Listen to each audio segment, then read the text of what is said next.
बहनों भाइयों, मैं आपसे बात करना चाहूंगा कि आज हमें अवसर मिला। सरकार के 9 साल पूरे हो चुके हैं।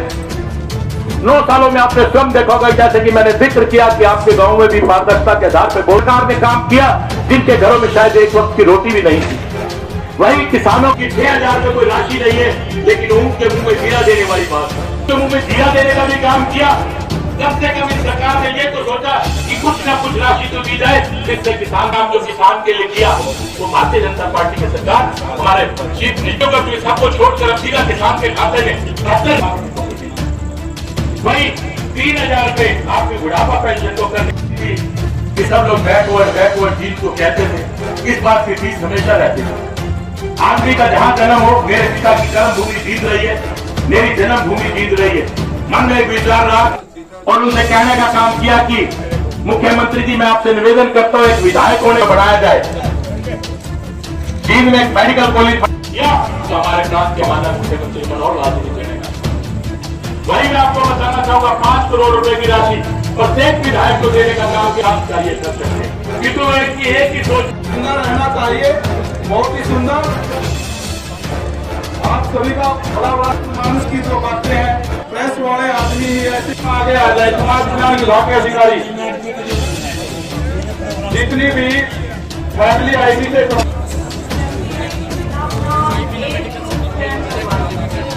एक बार कभी सुन लेंगे, एक बार सुन लेंगे। हमारे देश में कभी हमारा राम मंदिर भी बनेगा। इस मंशा को लेकर बहुत से पूर्वज इस दुनिया को छोड़कर उस पर पिता परमात्मा के चरणों में लीन हो गए। भगवान के राम मंदिर के निर्माण के लिए सुप्रीम कोर्ट ने सहमति दी और आज वो राम मंदिर बनने के लिए तैयार हो चुका है, जिसका 24 जनवरी के आसपास जाके जिसका मोदी जी का अमित शाह जी का बहुत बहुत आभार व्यक्त करना चाहूंगा।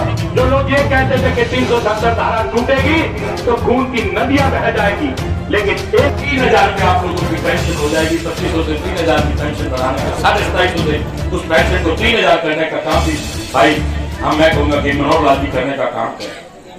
वहीं पर जेजेबी मिशन के अनुसार हर घर में जल देने के लिए पूरा प्रयास किया जा रहा है कि हर घर में नल और जल की व्यवस्था, इसको लेकर सरकार पूर्ण रूप से सोच रही है और इस पर कार्य भी चल रहा है। भाई मैं आपको परिवार पहचान पत्र के बारे में सब कुछ बता चुका हूं कि जिस प्रकार पोर्टल पे ये सब बातें आ रही हैं, उस प्रकार को उनको हो सकता है जो पोर्टल पे चीजें चढ़ा रहे हैं, कई बार थोड़ा सा समय लगता है, कमी आती जाती है, उनको सुधार हो जाता है। मेरा मानना है कि अगले जो 5 साल इस सरकार के आएंगे, आपको किसी ऑफिस में जाना नहीं पड़ेगा। आपको ये मान के चलिए, आपके घर बैठे बिठाए आपको उन सुविधाओं का लाभ मिलना प्रारंभ होगा। चिरायु हरियाणा के बारे में भी आपको बता चुका हूं। आप भी जींद के रहने वाले नरवाना में और मैं भी जींद का रहने वाला, मेरा जन्म भी जींद में हुआ।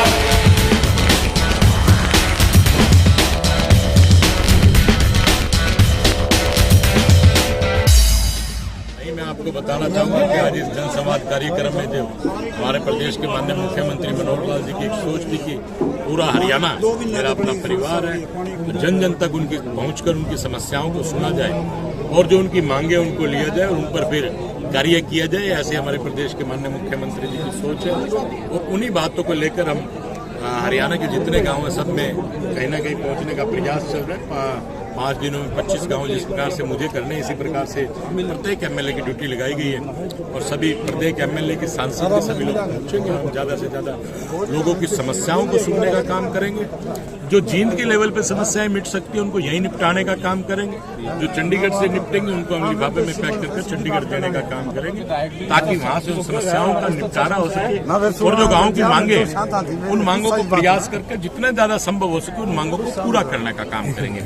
नहीं, मैं डीएसपी साहब का भी बड़ा आभार व्यक्त करता हूँ, सभी प्रशासनिक अधिकारियों का भी जो अमला जमला हमारे साथ चल रहा है वो पूर्ण रूप से बड़ा सहयोग कर रहा है, उन समस्याओं को निपटाने के लिए काम भी कर रहा है। मैं सबका बहुत बहुत आभार व्यक्त करता हूँ और विशेष तौर पर मुख्यमंत्री जी की सोच को मैं सल्यूट करता हूँ। वो लोग भी मिलेंगे, उनकी समस्याएं भी हम सुनेंगे और माननीय मुख्यमंत्री जी के सामने रखकर उनकी समस्याओं को रखने का काम करेंगे। जिस तरह पीछे आशा वर्कर भी लगातार बैठी रही और माननीय मुख्यमंत्री जी ने कोमल हृदय दिखाते हुए उनकी उन मांगों को मांगने का कुछ काम किया है। लोकतंत्र है, मानना सबका अधिकार है और मुझे उम्मीद है मुख्यमंत्री जी भी इनकी समस्याओं को सुनकर कहीं ना कहीं हल करने का काम चल ही रहा है। सरकार ने उसको जलाने के लिए तो छोड़ने का कार्य चल ही रहा है। और मैंने अगर चाइना और पाकिस्तान का नाम लिया तो गलत तो नहीं लिया। आज पाकिस्तान भीख मांगने पर मजबूर किसी ने किया है तो माननीय नरेंद्र मोदी जी ने आज पाकिस्तान को भीख मांगने पर मजबूर कर दिया।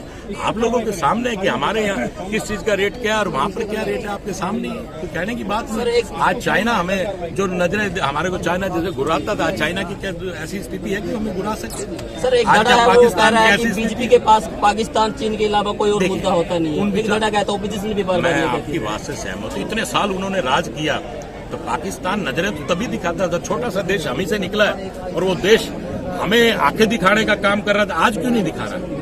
आज कितने टेररिस्ट यहाँ पर हमला कर रहे हैं? अगर कोई हमला करता भी है साथ के साथ जवाब दे दिया जाता है। 13 दिन के अंदर पठानकोट में जो हमला हुआ, 13 दिन में 13वीं करने का काम इस देश के प्रधानमंत्री ने करने का काम किया।